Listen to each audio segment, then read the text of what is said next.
Brace yourself. Get a pass up anytime now. Collect yourself. Things will never be the same in this sad, sad world.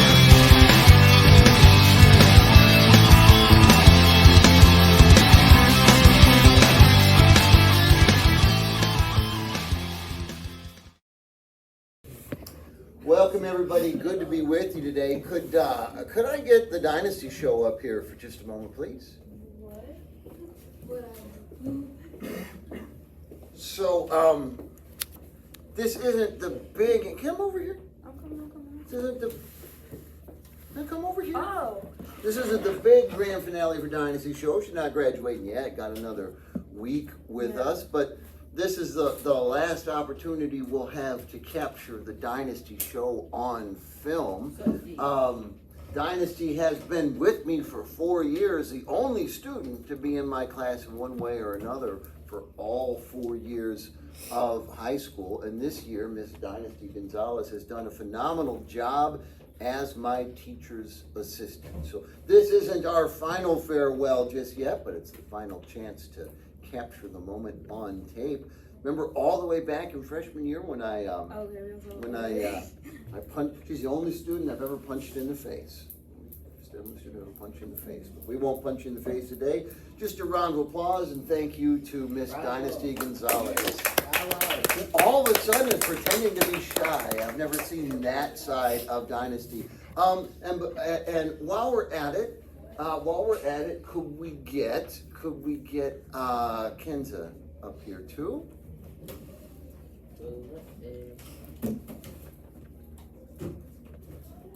More slowly, please, Kenza. And this here is Miss Kenza Samadi, and I just want to say, Kenza, thanks for nothing. Round of applause for Kenza.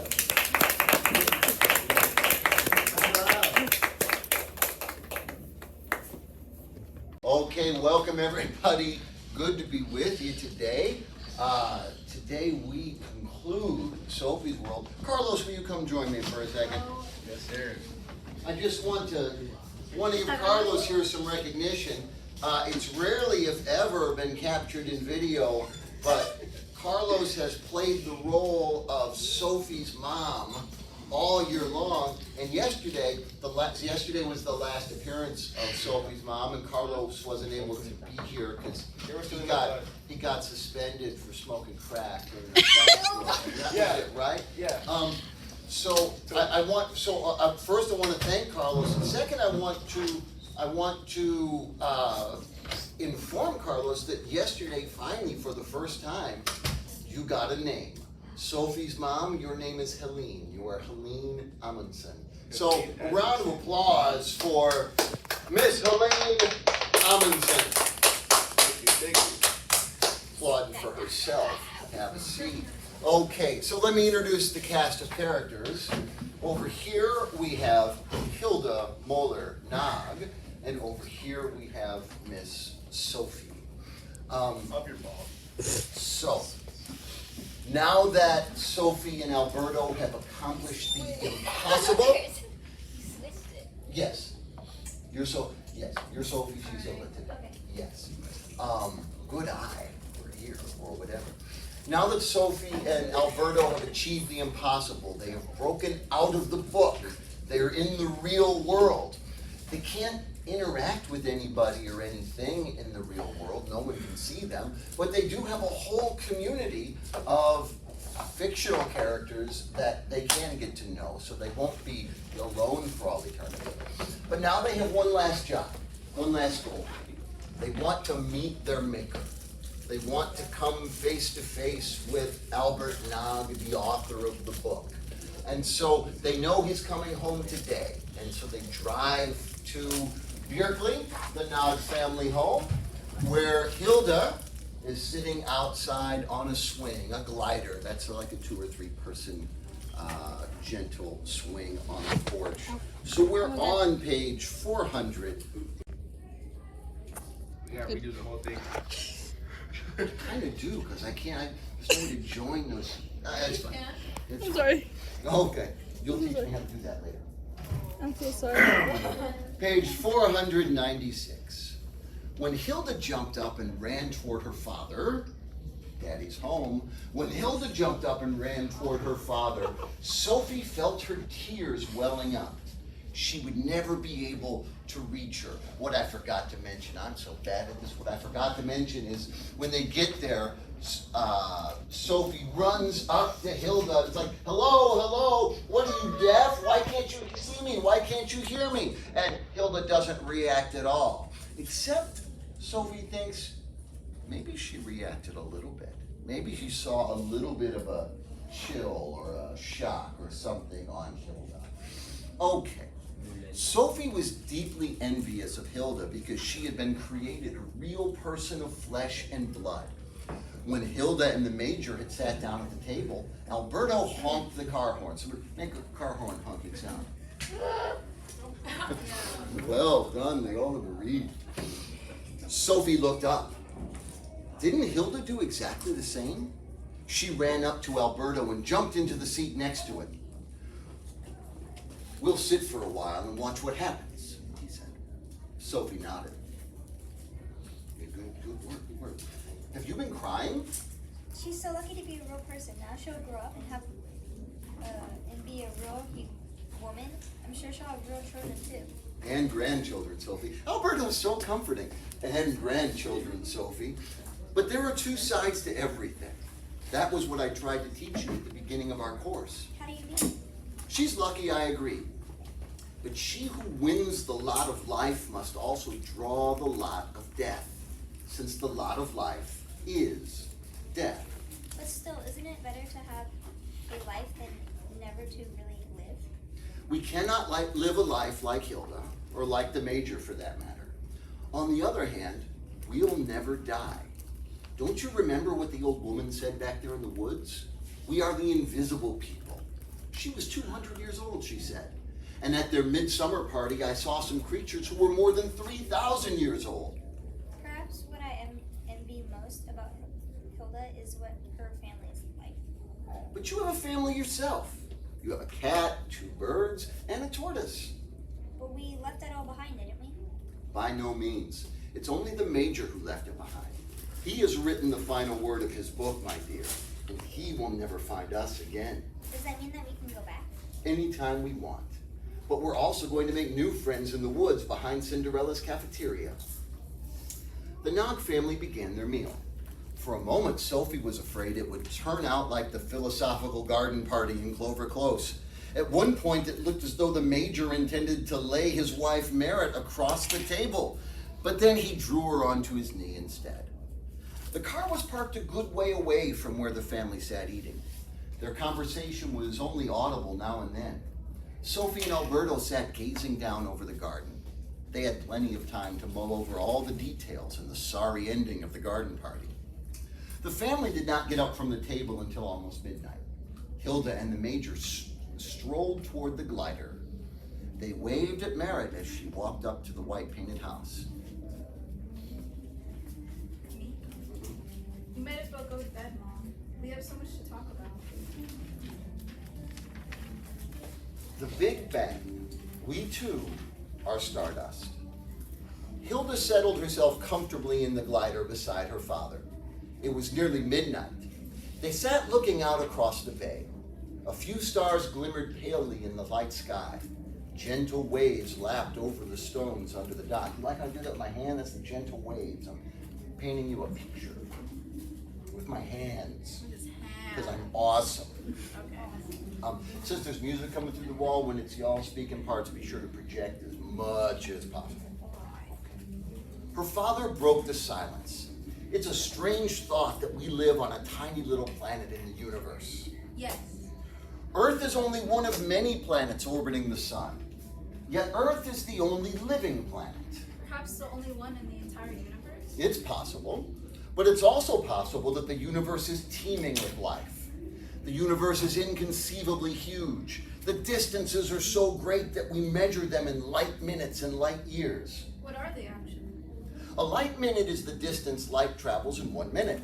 And that's a long way because light travels through space at 300,000 kilometers a second.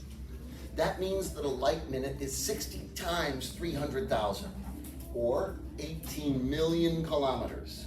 A light year is nearly 10 trillion kilometers. How far away is the sun? It's a little over 8 light minutes away. The rays of sunlight warming our faces on a hot June day have traveled for 8 minutes through the universe before they reach us. Go on. Barb, why don't you move a little closer? I'm concerned about the sound because of the music coming through the wall. And Yeah. Pluto, which is the farthest planet out in our solar system, is about 5 light hours away from us. When an astronomer looks at Pluto through his telescope, he is in fact looking 5 hours back in time. We could also say that the picture of Pluto takes 5 hours to get here. It's a bit hard to visualize, but I think I understand. That's good, Hilde. But we here on Earth are only just beginning to, like how reassuring my pat on the back of your chair was. But we here on Earth are only just beginning to orient ourselves. Our own sun is one of 400 billion other stars in the galaxy we call the Milky Way. This galaxy resembles a large discus, with our sun situated in one of its several spiral arms. When we look up at the sky on a clear winter's night, we see a broad band of stars. This is because we're looking toward the center of the Milky Way. I suppose that's why the Milky Way is called Winter Street in Swedish. The distance to the star in the Milky Way that's our nearest neighbor is 4 light years. Maybe it's just at the island, maybe it's just above the island over there. If you could imagine that at this very moment a stargazer is sitting up there with a powerful telescope, a powerful telescope. I need one because I lost my place. A powerful telescope pointing at Björkley, he would see Björkley as it looked 4 years ago. He might see an 11-year-old girl swinging her legs in the glider. Incredible! But that's only the nearest star. The whole galaxy, or nebula as we also call it, is 90,000 light years wide. That's another way of describing the time it takes for light to travel from one end of the galaxy to the other. When we gaze at a star in the Milky Way, which is 50,000 light years away from our sun, we are looking back 50,000 years in time. The idea is too big for my little head. And that's why I had you play the role of Hilde, so I could get you saying that. Say that again for me. Say that one more time. The idea is too big for my little head. The only way we can look out into space then is to look back in time. We can never know what the universe is like now. We only know what it was like then. When we look up at a star that is thousands of light years away, we're really traveling thousands of years back in the history of space. But it is completely incomprehensible.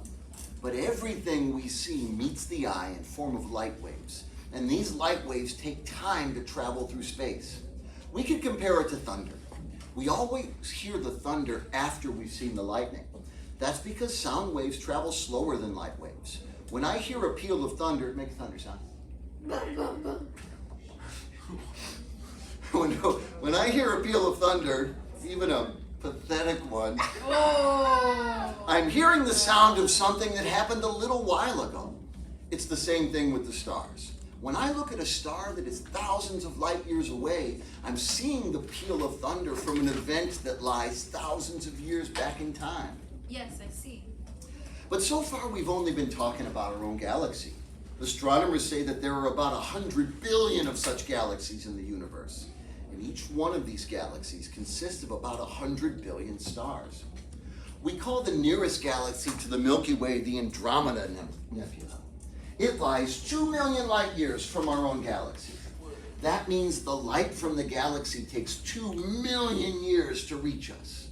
So we're looking 2 million years back in time when we see the Andromeda Nebula high up in the sky. If there was a clever stargazer in this nebula, I can just imagine him pointing his telescope at Earth right now. He wouldn't be able to see us. If he was lucky, he'd see a few flat-faced Neanderthals. It's amazing. The most distant galaxies we know of today are about 10 billion light years away from us.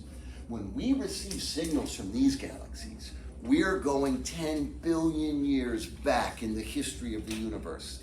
That's about twice as long as our own solar system has existed. You're making me dizzy. I'll take that one out. Whoa. Although it's hard enough to comprehend what it means to look so far back in time, astronomers have discovered something that has an even greater significance for our world picture.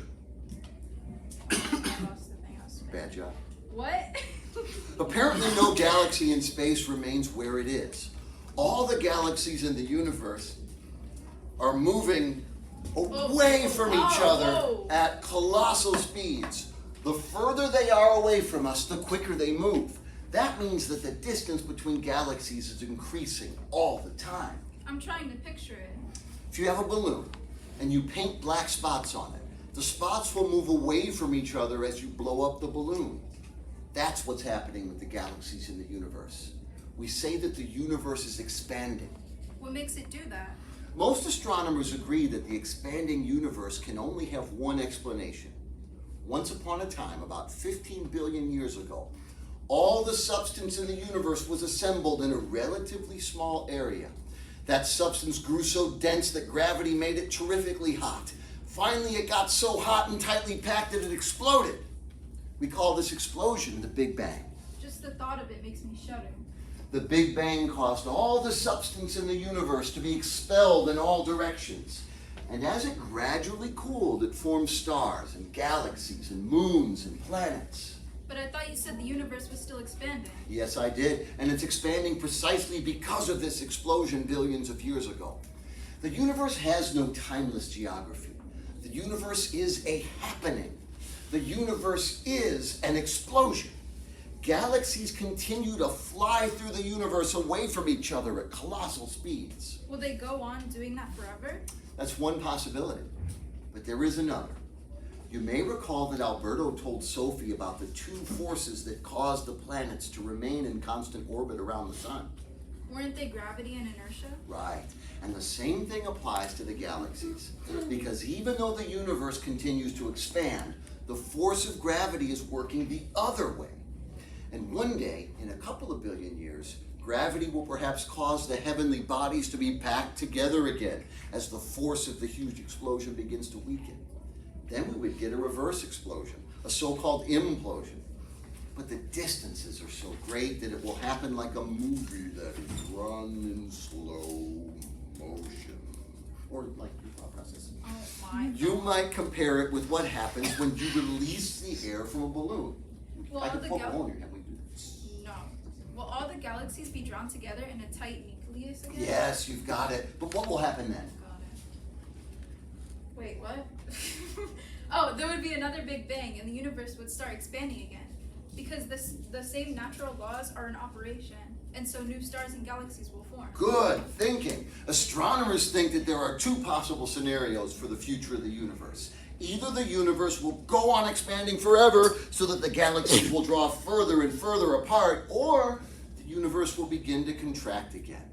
How heavy and massive the universe is will determine what happens. And this is something astronomers have no way of knowing it yet. But if the universe is so heavy that it begins to contract again, perhaps it has expanded and contracted a lot of times before. That would be an obvious conclusion. But on this point, theory is divided. It may be that the expansion of the universe is something that will only happen this one time. But if it keeps on expanding for all eternity, the question of where it all began becomes even more pressing. Yes, where did it come from and all the stuff that suddenly exploded? Well, for a Christian, it would be obvious to see the Big Bang as the actual moment of creation. The Bible tells us that God said, "Let there be light." You may possibly also remember that Alberto indicated Christianity's linear view of history. From the point of view of a Christian belief in the creation, it's better to imagine the universe continue to expand. It is? In the Orient, they have a cyclic view of history. In other words, history repeats itself eternally.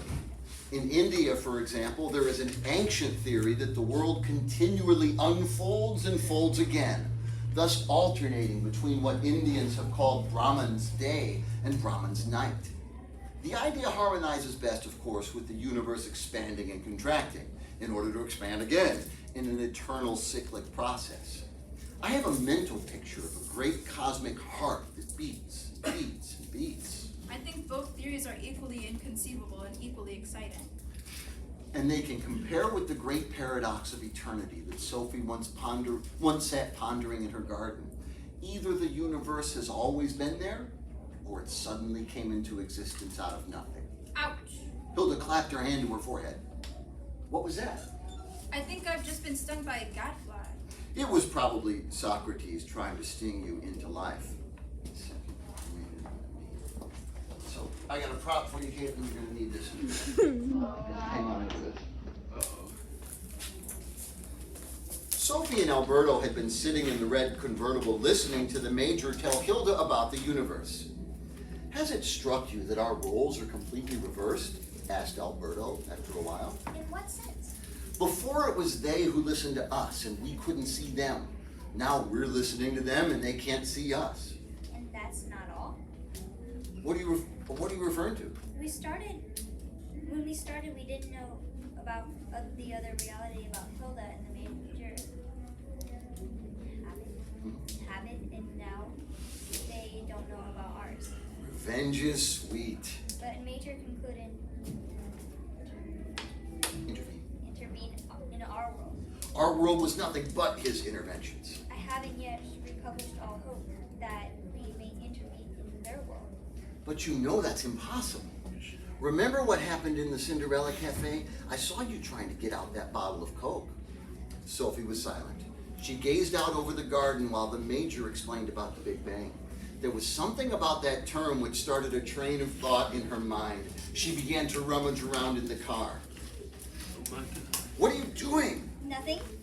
She opened the glove compartment and found a wrench. She grabbed it and jumped out of the car. She went over to the glider and stood right in front of Hilde and her father. First, she tried to catch Hilde's eye, but that was quite useless. Finally, she raised the wrench above her head and crashed it down on Hilde's forehead. More, harder, get her! Then Sophie hit the Major on his forehead, but he didn't react at all. What was that? He asked. I think I've been stung by a gadfly. I think it was probably Socrates trying to sting you into life. Sophie lay down on the grass and tried to push the swing, but it remained motionless. Or did she manage to get it to move a millimeter? There's a chilly breeze coming up. No, there isn't. It's very mild. It's not only that, there's something. Only the two of us in this cool summer night. No, there's something in the air. And what might that be? You remember Alberto and his secret plan? How can I forget? They simply disappeared from the garden party. It was as if they had vanished into thin air. Yeah, but Into thin air. the story had to end somewhere. It was just something I wrote. That was, yes, but not what happened afterwards. Suppose they were here. Do you believe that? I can feel it, Dad. Sophie ran back to the car. Arthur. I just ran that way. Back somewhere. Impressive, said Alberto grudgingly as she climbed on board, clasping the wrench tightly in her hand. You have unusual talent, Sophie. Just wait and see. The Major put his arm around Hilde. We'll skip that part. Do you hear the Oh, wait, let's see. The Major put his arm around Hilde. It doesn't look like it, but it's you who start talking. Yeah. Do you hear the mysterious play of the waves? Yes, but we must get the boat in the water tomorrow. But do you hear the strange whispering of the wind? Look how the aspen leaves are trembling. The planet is alive, you know. You wrote that there was something between the lines. I did? Perhaps there is something between the lines in this garden too. Nature is full of enigmas, but we're talking about the stars in the sky. Soon there will be stars on the water. That's right. That's what you used to say about the phosphorescence when you were little. Yeah, so that's like that. There's glow-in-the-dark algae on some water. And so he's saying when Hilde was a kid, she used to call that stars in the water. In a sense, you were right. Phosphorescence and all the other organisms are made of elements that were once blended together in a star. Us too? Yes, we too are stardust. That was beautifully put. And you know what? And Albert, he just lets her give him credit for coming up with the line, we too are stardust. He's just like, yeah, that was beautiful. I'm glad I made that up, jerk. When radio telescopes can pick up light from distant galaxies billions of light years away, they'll be charting the universe as it looked in primeval times after the Big Bang. Everything we can see in the sky is a cosmic fossil from thousands and millions of years ago. The only thing an astrologer can do is predict the past. Because the stars and the constellations moved away from each other long before their light reached us, right? Even 2,000 years ago, the constellations looked considerably different from the way they look today. Wait. Oh, I never knew that. If it's a clear night, we can see millions, even billions of years back into the history of the universe. So in a way, we're going home. I don't know what you mean. You and I also began with the Big Bang, because all substance in the universe is an organic unity. Once in a primeval age, all matter was gathered in a clump so enormously massive that a pinhead weighed many billions of tons. This primeval atom exploded because of the enormous gravitation. It was as if something disintegrated. When we look up at the sky, we're trying to find the way back to ourselves. What an extraordinary thing to say. Oh my god. All, say that to me again, Amya. No, bad. All the stars and galaxies in the universe are made of the same substance. Parts of it have lumped themselves together, some here, some there. There can be billions of light years between one galaxy and the next, but they all have the same origin. All stars and all planets belong to the same family. Yes, I see. But what is this earthly substance? What was it that exploded that time billions of years ago? Where did it come from? That is the big question. And a question that concerns us all very deeply. For we ourselves are of that substance. We are a spark from the great fire that was ignited many billions of years ago. That's a beautiful thought, too. However, we must not exaggerate the importance of these figures. It's enough just to hold a stone in your hand. Ladies and gentlemen, today the part of stone will be played by this pad of Post-it notes. It's enough just to hold a stone in the palm of your hand. The universe would have been equally incomprehensible if it had only consisted of that one stone, the size, and clearly the shape, and clearly the color of an orange. The question would be just as impenetrable. Where did this stone come from? Sophie suddenly stood up in the red convertible and pointed out over the bay. What? What? I want to try a rowboat. It's tied up, and we would never be able to lift the oars. Shall we try? After all, it's Midsummer Eve. We can go down to the water at any rate. They jumped out of the car and ran down the garden.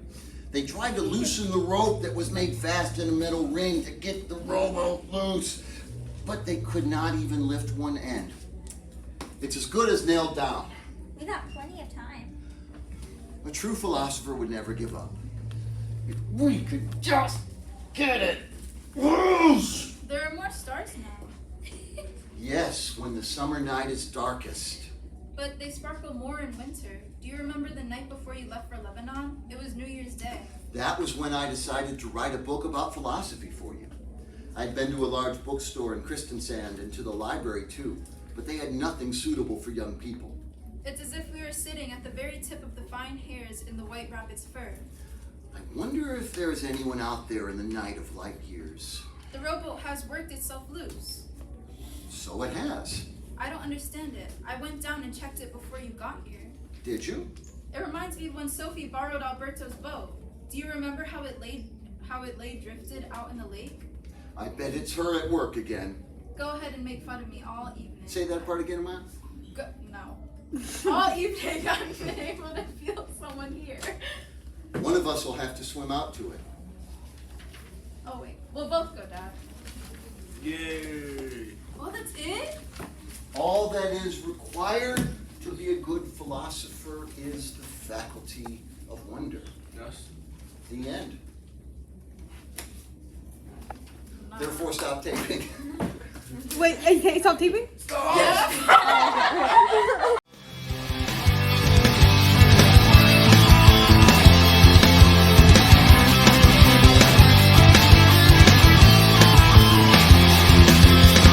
Walk around a lot of it, trying to make the pieces fit to a puzzle with a million missing pieces. When I'm feeling fine is when I discover that I'm afraid to blow my cover, and there's something very wrong with this. So sit back in your hole, or get back in your cave. If I'm going down, I'm taking someone with me.